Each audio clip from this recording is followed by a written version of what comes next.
പണ്ടത്തെ മുശ്രിക്കുകളും ഇപ്പോഴത്തെ മുശ്രിക്കുകളും തമ്മിലുള്ള ഒരു വ്യത്യാസമാണ് പറഞ്ഞിട്ടുള്ളത്. പണ്ടത്തെ മുശ്രിക്കുകൾ പ്രയാസഘട്ടത്തിൽ അവരെന്ത് ചെയ്യാറുണ്ടായിരുന്നു? അള്ളാഹുവിനെ ഇഖ്ലാസോട് കൂടി ദുആ ചെയ്യാറുണ്ടായിരുന്നു. ഫൈദാ റകിബു ഫിൽ ഫുൽകി ദഅവുല്ലാഹു മുഖ്ലിസീന ലഹുദ്ദീൻ ഫലമ്മാ നജ്ജാഹും ഇലൽ ബർരി ഇദാഹും യുശ്രിക്കൂൻ. സൂറത്തുൽ അൻകബൂത്തിലെ 65-ാമത്തെ ആയത്താണത്. അവർ കപ്പലിൽ കയറി കഴിഞ്ഞാൽ അവരെന്ത് ചെയ്യും? ഈ കഠിനമായിട്ടുള്ള കാറ്റും കാര്യങ്ങളൊക്കെ വരുന്ന സമയത്ത് അവർ കപ്പൽ മുങ്ങിപ്പോകുന്ന ഭയപ്പെടും.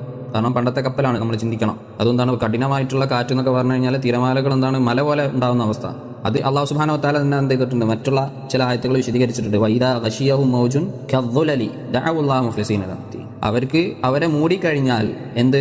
മൗജുൻ, തിരമാലകൾ, കദ്ദുലൽ, ദുലൽ എന്ന് പറഞ്ഞു കഴിഞ്ഞാൽ പർവ്വതങ്ങൾ പോലെ.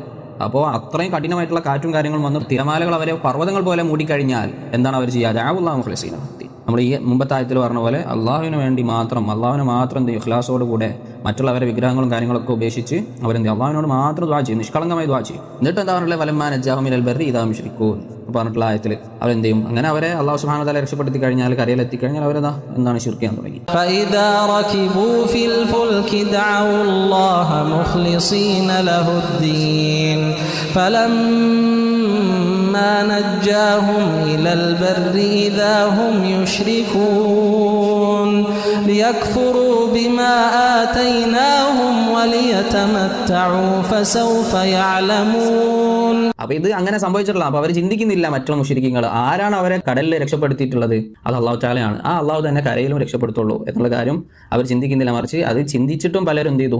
അതാ കടൽക്ഷോഭം വളരെ വളരെ രൂക്ഷമാവുകയും ഇതാ മരണത്തെ മുഖാമുഖം കാണുന്ന രംഗം, മരിച്ചെന്ന് കടൽ മറിഞ്ഞെന്ന് വിശ്വസിക്കുന്ന രംഗം. പക്ഷേ ആ സമയത്തൊക്കെയും വിളിച്ചത് ബദരീങ്ങൾ തവസ്സുലാക്കിക്കൊണ്ട്, ബദരീങ്ങളെ നിങ്ങളെന്താ രക്ഷിക്കാൻ